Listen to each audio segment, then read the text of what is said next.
After last night's thrilling win against the Washington Wizards, the New York Knicks are now on an 8-game winning streak. The team is rolling, but as the trade deadline approaches, the conversation about potential moves continue to heat up. So today we're diving into one intriguing possibility that has resurfaced: Jonas Valanciunas. According to Stefan Bondy of the New York Post, the Knicks had some level of interest in Valanciunas during the offseason. But should they revisit this idea now, or should they stick with what's been working? Let's break it all down. So Jonas Valanciunas, currently playing for the Wizards, is a seasoned center known for his scoring and rebounding abilities. And this season for the Wizards, he's averaging 11.9 points, 8.1 rebounds, and 2.3 assists per game, with a field goal percentage of 55.9%. Continuing to demonstrate his offensive skill set and strong presence in the paint. Standing at 6'11 and 265 pounds, he's a force inside, but his skill set also allows for some offensive versatility.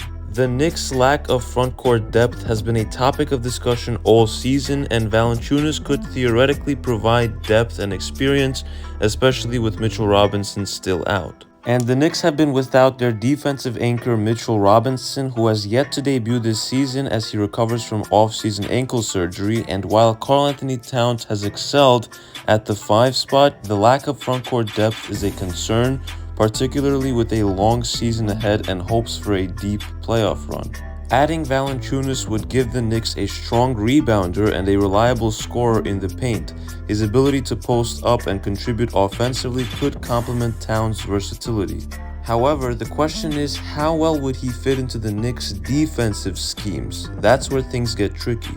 While the idea of acquiring Valanciunas might seem appealing at first, I am personally completely against it, and here's why. The first reason is his defensive limitations. Valanciunas' biggest weakness is on the defensive end.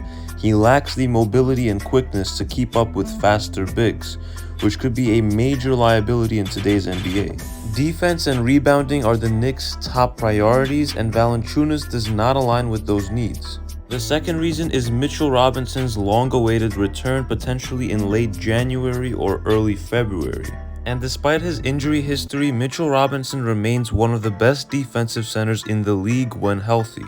So I think the Knicks should give him another chance and prove he can stay on the court and contribute to their success. And the third and final reason is the team chemistry that we're building right now. Since we're on an 8-game winning streak, the chemistry and balance are clearly there.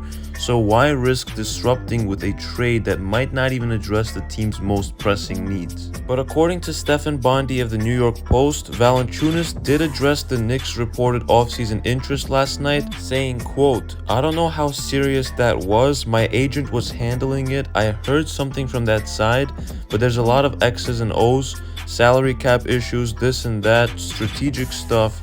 Every team does what they think is best for them. And while there may have been some level of interest, it's unclear whether the Knicks are even still considering him as a trade target. So in my opinion, the Knicks don't need to pursue Jonas Valanciunas. Instead, they should focus on continuing their winning ways and giving Mitchell Robinson the opportunity to return and make an impact. But what do you think? Should the Knicks look to trade for Valanciunas, or should they stand pat and trust their current roster?